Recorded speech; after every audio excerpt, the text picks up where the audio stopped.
Welcome to the Triathlon Nutrition Academy podcast, the show designed to serve you up evidence-based sports nutrition advice from the experts. Hi, I'm your host Taryn, accredited practicing dietitian, advanced sports dietitian, and founder of Dietitian Approved. Listen as I break down the latest evidence to give you practical, easy to digest strategies to train hard, recover faster, and perform at your best. You have so much potential, and I want to help you unlock that with the power of nutrition. Let's get into it.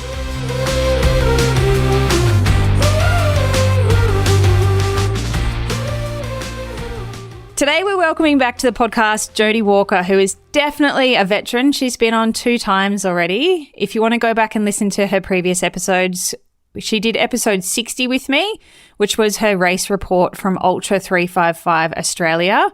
And then way back in the day in episode 35, we also talked about her journey with nutrition and about, eating really well as a naturopath doesn't necessarily equate to training, which we're going to talk a little bit about today as well. So it's a pleasure to have you back, Jody. Hello, it's so good to be back. I love chatting.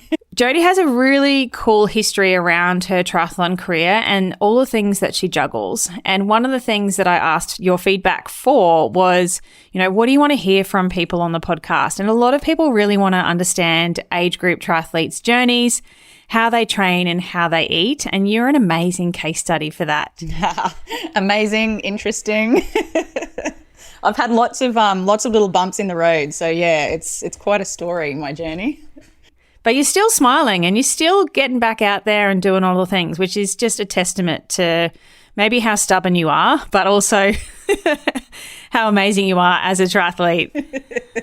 Yes, definitely have been called both stubborn and pig-headed in my time, and I don't like to give up very easily. So as soon as something gets hard, I'm more likely to continue doing it so I don't fail.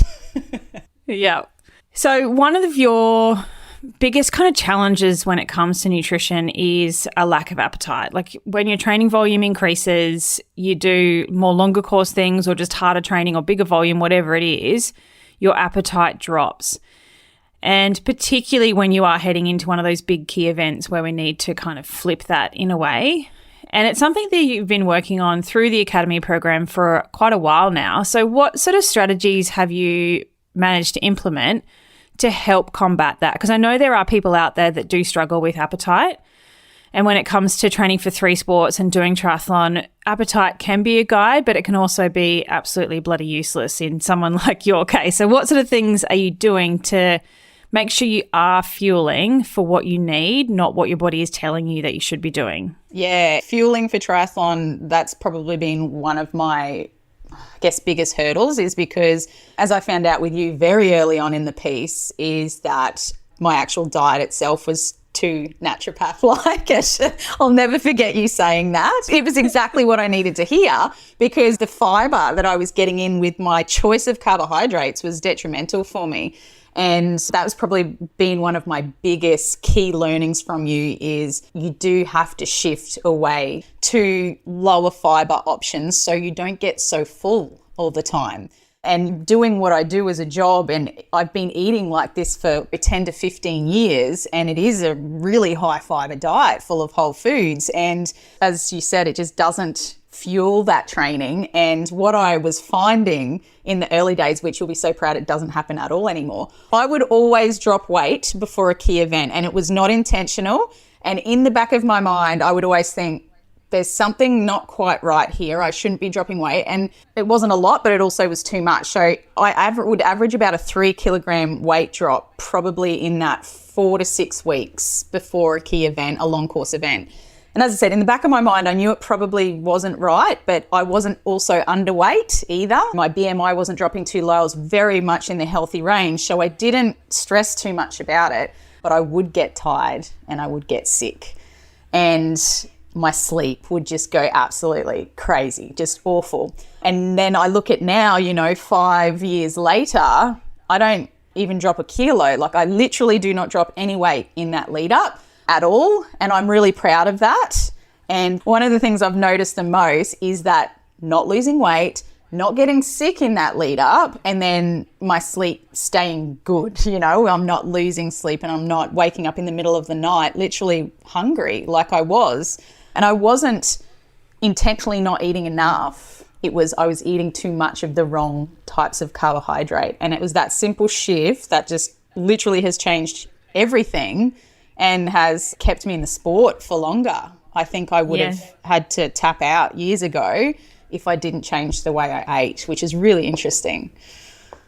It is. And you are one of the 6% of the population that actually gets enough fruits and vegetables into your day-to-day diet. Most people are trying to inject more into their life. And for you, which is a weird strategy, is to pull it back in those key times where you do need to focus on more so fueling and the carbohydrate for the work required, rather than just getting that full complement of all of the beautiful things that we normally want to have on a day-to-day basis. So it's very weird to get your head around as a naturopath. As a dietitian too, I'd be like, what are you talking about? I need these things. Yeah, that's it.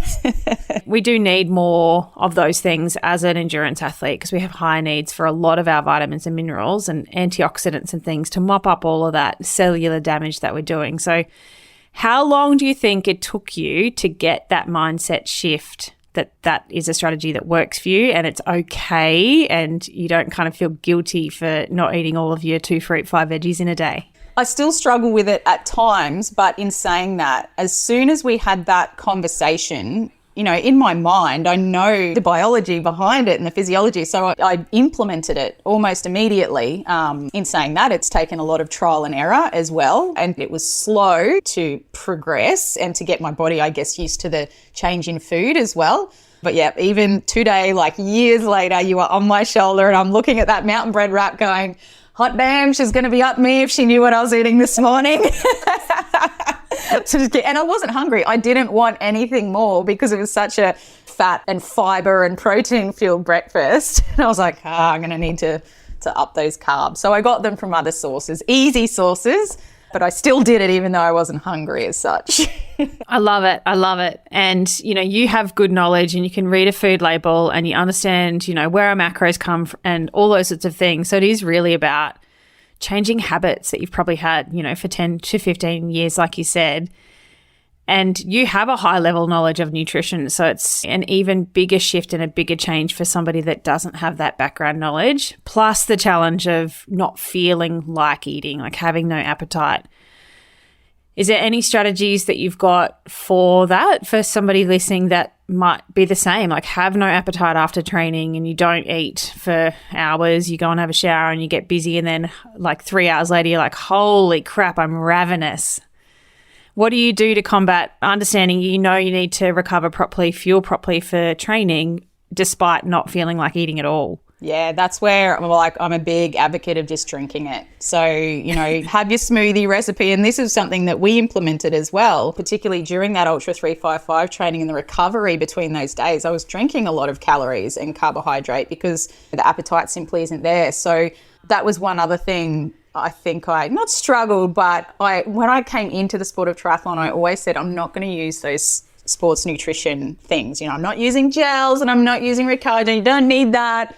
We learned that lesson, obviously, and, you know, I'm using those recovery formulas. You got the right amount of protein, the right amount of carbohydrates. You get that in straight away. You know, you finish that training session. It might be hot. You feel awful. You're not hungry. Drink it, get it in, go have your shower, sit down, chill out. And then what I find personally is an hour or two on that appetite increases. And that's where, okay, we still need to use those higher GI carbs in that part, but you've already had that initial recovery, so to speak. So, you know, you've covered your bases, but you do still need, you know, that second meal. So you've just got to have trial and error the meal, see what works for you. I printed off all of that awesome information you gave and I had that up on the fridge. You know, this is how many carbs are in this food. This is your protein sources and how many grams, just so I had that visual and I could just pull stuff together and go, yeah, right, I've ticked that box. But just drink it down. Get it in. Get it in there. And as a naturopath, I'll have a can of lemonade. If I have to reach that target, if I've had a massive day and I have to drink a soft drink, I will drink a soft drink. And I never would have done that. I would have made, you know, like a healthier smoothie and things like that. But sometimes you're really desperate and you got to get it in, then you just got to get it in. I've seen some donuts happen as well at the odd occasion. Yeah. Massive donut fan and Nutella fan. So if there's a Nutella donut at the cafe, that is the recovery fuel of choice. Oh, man. So the other thing that you've really struggled with and I've seen that over many years, is you keep having surgery for like old injuries and things keep happening and you're like, God damn it.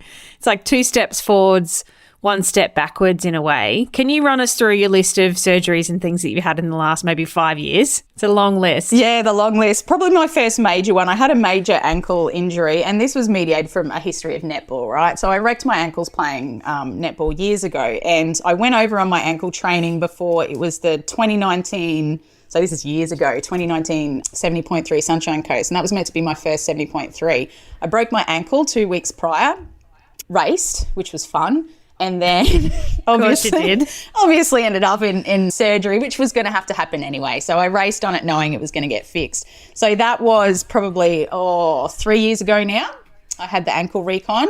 At the same time as that, I had a lot of nerve damage in my foot from probably a combination of gymnastics and netball. So I had a really large neuroma removed from my foot. So I don't have feeling in like the last kind of the outside of one of my feet now. So one foot was that, and the other foot was the ankle recon, so I was off my feet there.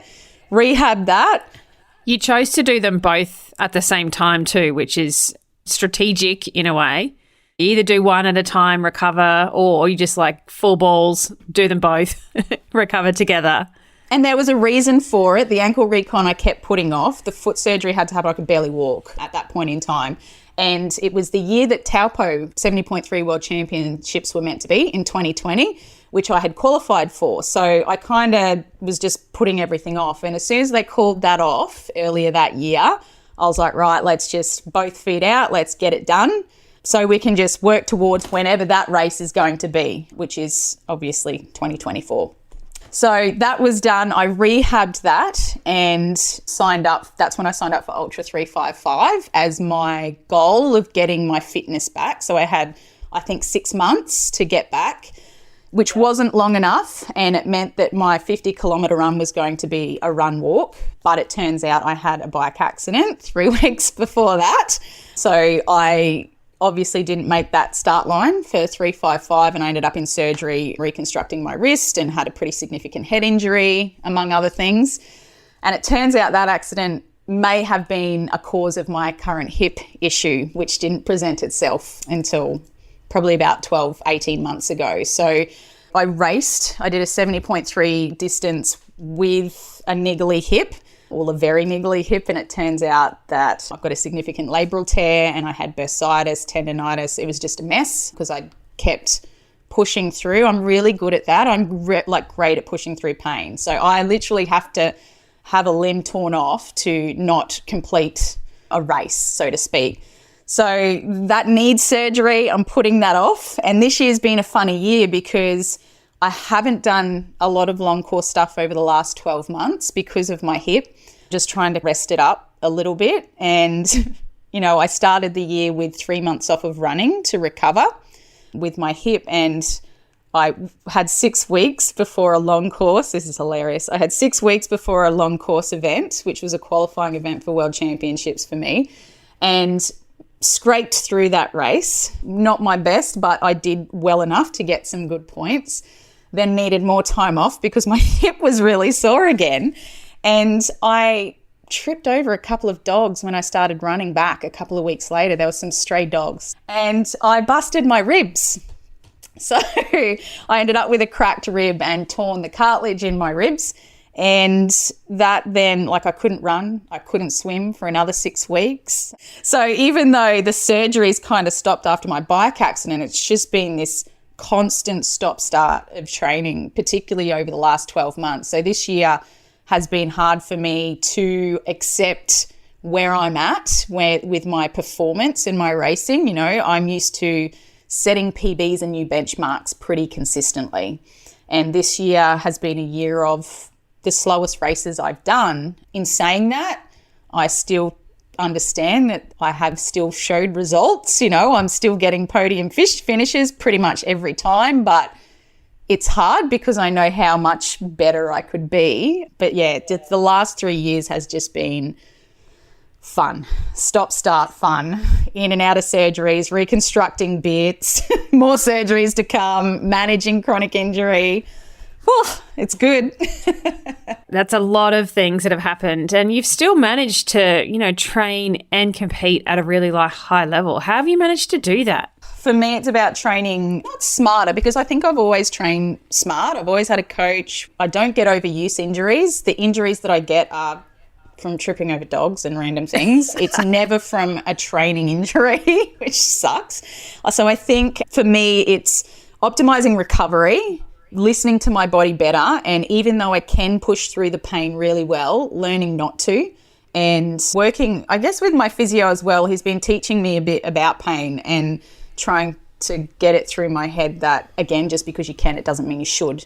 And, I've taken the last 12 months and pulled back. So I haven't done really a lot of long course stuff. I signed up, I wanted to sign up for Ultraman and I got a spot, but I've turned that down, which has just gutted me because that is my end goal.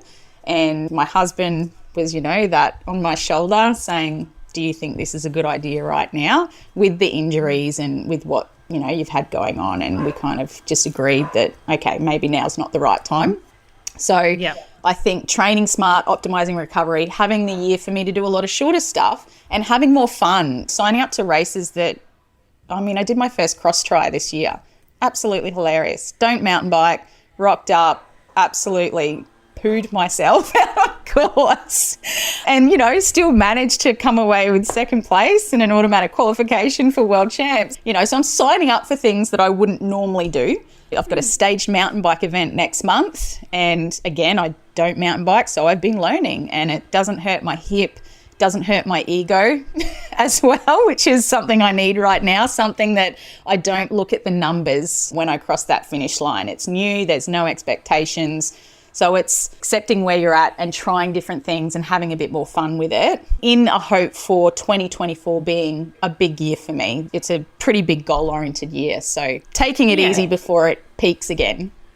It's okay to have that time off too and just not feel guilty for it, right? Because you're still learning things, you're still training, which is just a testament to how driven you are in the sport of triathlon, because you do juggle a lot. Like, you've got your private practice, you've got really active kids, like you do a lot of training for somebody that is injured or doesn't have any time in a day. You still manage to fit a lot in, which is amazing. Yeah and it keeps me sane. You like being not necessarily busy but on the go. I've got to have those goals there, and if they're not there, that's when I start being a different person, and my family notices that as well. So it's about filling my cup as best I can for now.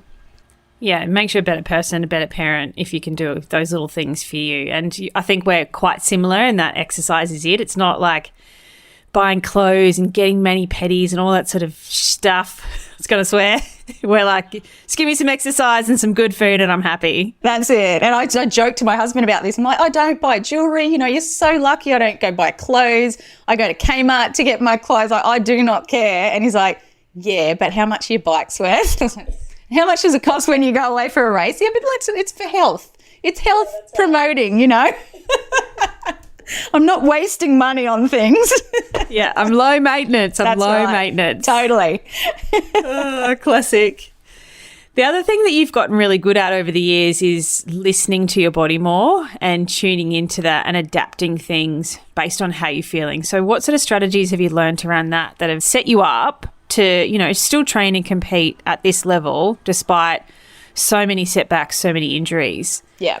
One of the things, and this was suggested to me by a girlfriend who's a psychologist actually, and it was journaling. I literally just started journaling. I've got it right here on my desk, Kmart journal. And that's been a godsend for me because I like to be able to look back and see when I've not felt good, and I've written that in my journal. I've done this training session, didn't feel really great. In that journal, it's where I'm at in my menstrual cycle, it's what I've eaten that day, and it's how well I've slept the night before. And that's how I've really learned myself how to gauge why I'm feeling like I'm feeling. So if I am feeling crap, I can look back and go, okay, yeah, I know that it's this, that, or whatever that's happening. Or I can look back at what I've written down, at what I've eaten, and gone, well, where's the carbohydrate, Jody?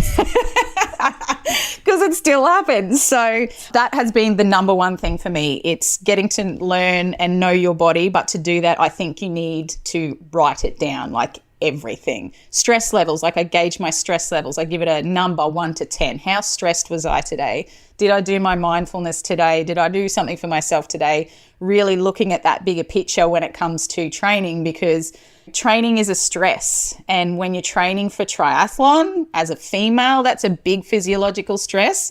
And then you've got all the other things that we do sometimes as females, you know, as you said before, you know, parenting, business, work, whatever it is, you've got to make sure that stress bucket isn't overflowing. And that's how I try and manage that as a person that doesn't like to sit still. Yeah, I call it the pot that's on the table. I call it the pot that's on the sink. Like, what sort of boil is it on? Is it like full boil, boiling over, like stuff spilling out the side, or are we just on a gentle simmer? Yeah, I love that. I really like that analogy. I'm using it. You're welcome. Stealing it. Yeah, I think it's big rocks, right? We like so often get caught in the details of like, did I hit the minutes for this kilometre, for these reps and all these sorts of things. But the big rocks for triathlon are, stress, sleep, nutrition, recovery, those sorts of things.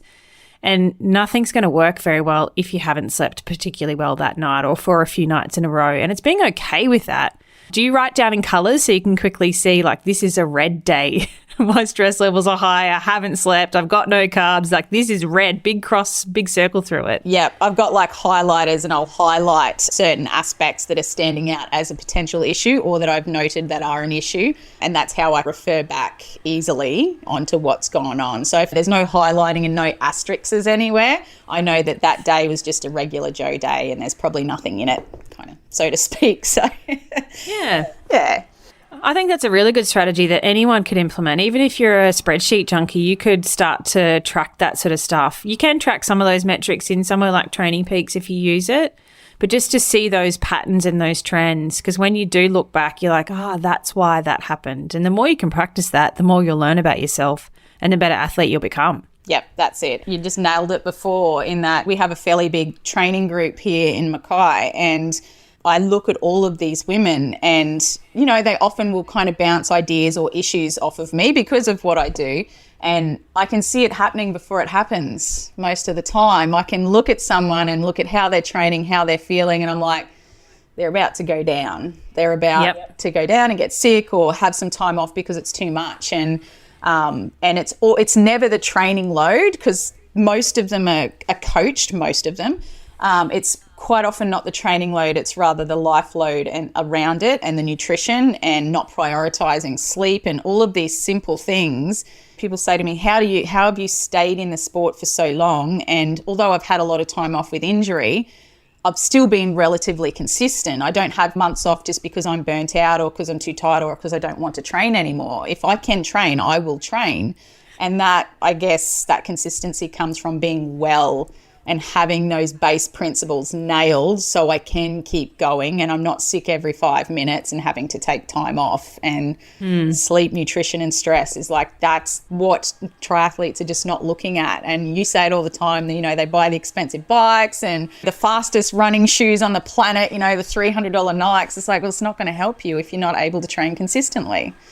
That's right. Training availability, which is a topic we talk about on the podcast. Like, you have to be available to train, to piece together those consistent blocks to be a better athlete. If your training availability is reduced for being sick, being injured, then you can't kind of progress and step up slowly. So I'm so glad that you kind of reiterated that point as well, Jodes. Thank you.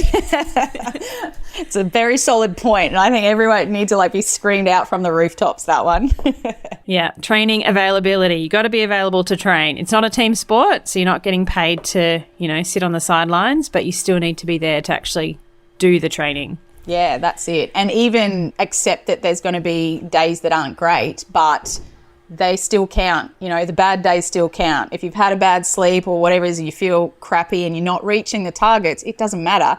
It still counts. And that's something that I think takes a couple of years in triathlon to wrap your head around as well. You can't just write it off or just stop early. It counts. It all counts. So 2024 is going to be a big year for you and beyond. What is on the goal list for you? Because there's always something. Well, it's not Ultraman now, which was That's okay. That's okay. Which is it's never fine. going anywhere, Jody. It's always going to be there. It's always every single year. It's waiting for you. So that will be maybe a 2025 thing. 2024 is the year of the World Championships finally. So, qualifying. Stupid COVID. Yeah, COVID. So I've qualified for Taupo 70.3 Worlds back in 2019 over at Busso. So right as the storm hit. And I kept my spot for Taupo purely because that's where I wanted to race. Like, that course to me looks so hard and so epic. And it's kind of local too, So it's, I love the course. I love that it's local. So that's it in December. And then Townsville World Championships for me, I've accidentally automatically qualified for cross tri. Wasn't the intention, but I'm going to take it. And I did the duathlon as well and wasn't expecting an automatic qualification. I was really just racing that as well for something different and fun. And I came third. So I've qualified for that automatically. Just waiting to now hear back from long course and hopefully can add that in. So hopefully it'll be a 3-race event for Townsville there. We'll see. Are you going to sprinkle Sunny Coast 70.3 in there and join all of the TNA crew who are coming across to race? Oh, is there a bit of a TNA thing, is there? There is. We've got Americans and Canadians travelling across the world to come and do it. So I haven't vocalised it too heavily yet because I'm still in deep rush planning. Yeah. But yeah, we're going to make it a bit of a TNA event. Well, I'll have the fitness there. Yep. From Townsville, so why not? It's local. I love that course. I love Sunshine Coast course. It's so fast. It's a goodie. Add it to the list, even if it's a training session. Yeah, and it will be. It'll be a fatigued training session because it's September, so I'll be a little tired, but we can get through it. We've been through worse. Yeah, amazing. Well, I look forward to seeing what you achieve in 2024 and beyond when you get past all of the things and, you can actually piece together the training that I know you want to in your mind's eye with all the things that you've got going on. And please don't trip over any more dogs, okay? No more accidents. Honestly, as I said, these things only happen to me every time. And when I'm having to explain these stories, I swear my coach just looks at me and just what? Shakes her head. What? What next? Yep, pretty much. Oh, it's always a pleasure, Jody. Thank you so much for joining me and sharing your story and your amazing career in triathlon. It's only just kind of beginning, I reckon. I hope to be here for a lot longer. We'll have to get you back. We'll get you back after you do Ultraman in 2025. Yeah, that'll be a good conversation, that one, I think. Yeah, nutrition, a whole different ballgame, stepping up from Ultra 355. So go and listen to that episode if you haven't listened to it yet. Episode 60, where Jody gave us her race report and all the things that she learnt about doing an event of that distance. It was fun. One of the best. Yeah. Thank you so much, Jody. You're welcome. Thank you. Thanks for joining me for this episode of the Triathlon Nutrition Academy podcast. I would love to hear from you. If you have any questions or want to share with me what you've learnt, email me at podcast@dietitianapproved.com. You could also spread the word by leaving me a review and taking a screenshot of you listening to the show.